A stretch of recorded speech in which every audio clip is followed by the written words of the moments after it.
not the best of mornings this morning here at Clipston Old Quarter, and I'm just about 50 yards or so off Peafield Lane. That's where you can hear the traffic from. Peafield Lane runs between Mansfield Woodhouse and Edwinstone and Ollerton.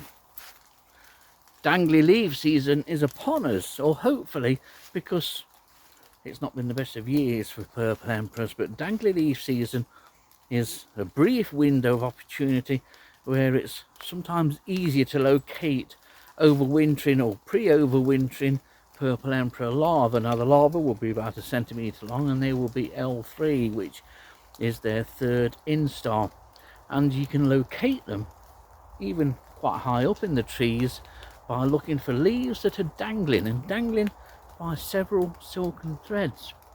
Find one of those and the larva is usually very close by. That's today's aim. But after having such a poor year for purple emperors in 2024, will we find any?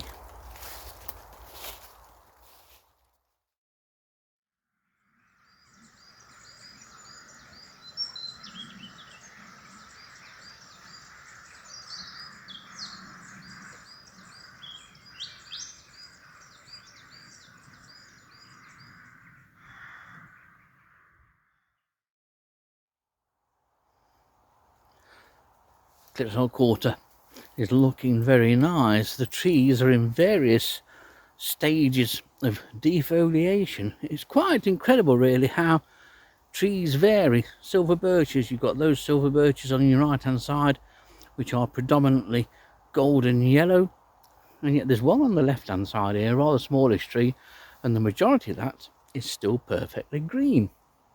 And that's the same with the oaks as well. They're all very individual oaks. Some oaks are almost completely yellowish brown, others completely green.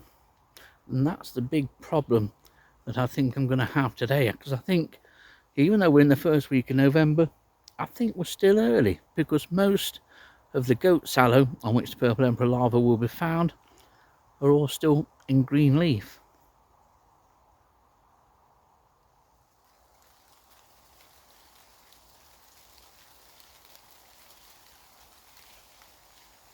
There are the odd leaf falling down from this particular goat sallow.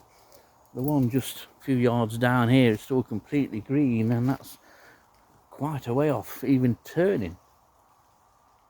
But looking for dangly leaves, it doesn't mean hours of back breaking and neck aching work. Usually 5 minutes is plenty to allow you to detect a leaf that's just dangling, but dangling and apparently still attached to the stem. But although it will be actually free from the stem, it will be attached to the stem by the larva's work of fixing that leaf to the stem with lots of threads of silk. If you see a leaf which is free of the stem but dangling, that's usually where the leaf's been caught by a spider's web. And they are surprisingly easy to see.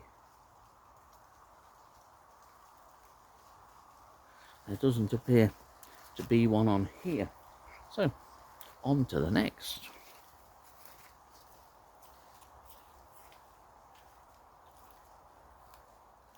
And this isn't the type of dangly leaf that you're looking for. This is where a leaf has fallen and has snagged on a strand of silk produced by a spider. This is not what you want to be looking at.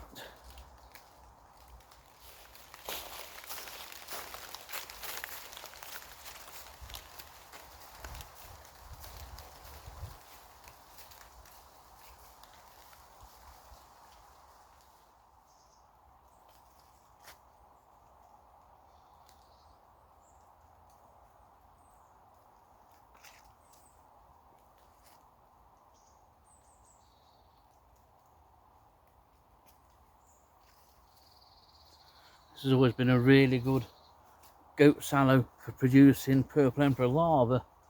2 last year, which for varying reasons didn't make it past the spring, or only just past the winter. One totally disappeared and the other one was injured in some way. and that soon disappeared. Very worrying, because I think this tree is on its way out. In the middle of the summer, most of the large stems of this tree suddenly became stripped of the bark from about this height up. And I don't think it was deer. I don't think for a minute it was deer, because at the time there was no trampling around the base of this. There was no evidence that deer had been in and had stripped the bark. Whether there's some kind of disease that affects the bark on goat sallows, I don't know, but this tree doesn't look healthy anymore, and yet it's perfectly situated, gets the right amount of sunlight and the right amount of shade, and it will be a shame to see this one go. I hope it doesn't. I hope it makes a comeback, but I'm not sure it will. Typical November, although very mild. It's a nice temperature this morning, but gloomy and overcast and drizzly. Almost makes me want to take up bird watching again and go to some Trent Valley pit. But there are some redwing here, larger numbers than there were last week, and the first few field fairs are tucked in with redwings. Just a shame about this on-off drizzle that we've had for most of the morning today.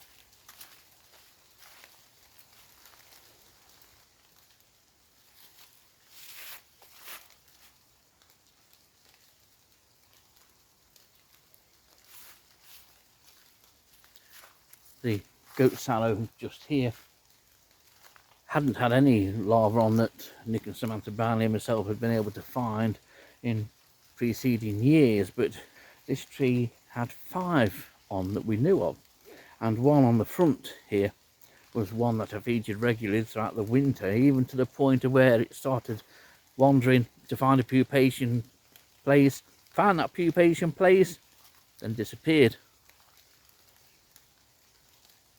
Looked for eggs on here earlier this year, but to no avail, and have also looked for larvae on here.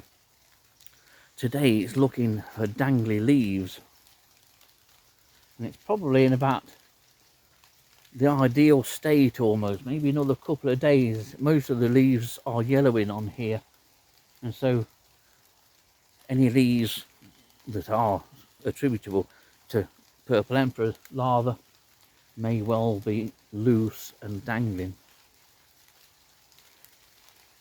It would be nice to have another year, a couple of years ago, and find a number of larvae on here, although ultimately none of them were successful.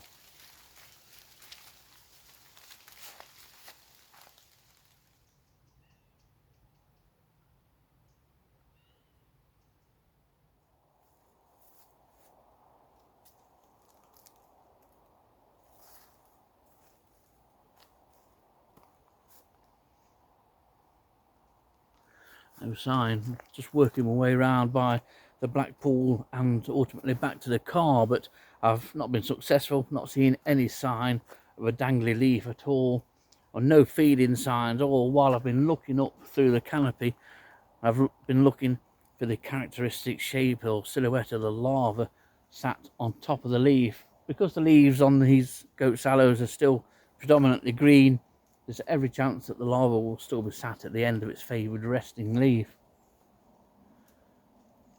But we need a bit more time or some colder weather to cause the leaves to go yellow more and start to drop off, but there's been no sign at all of dangly leaf. So another survey it is.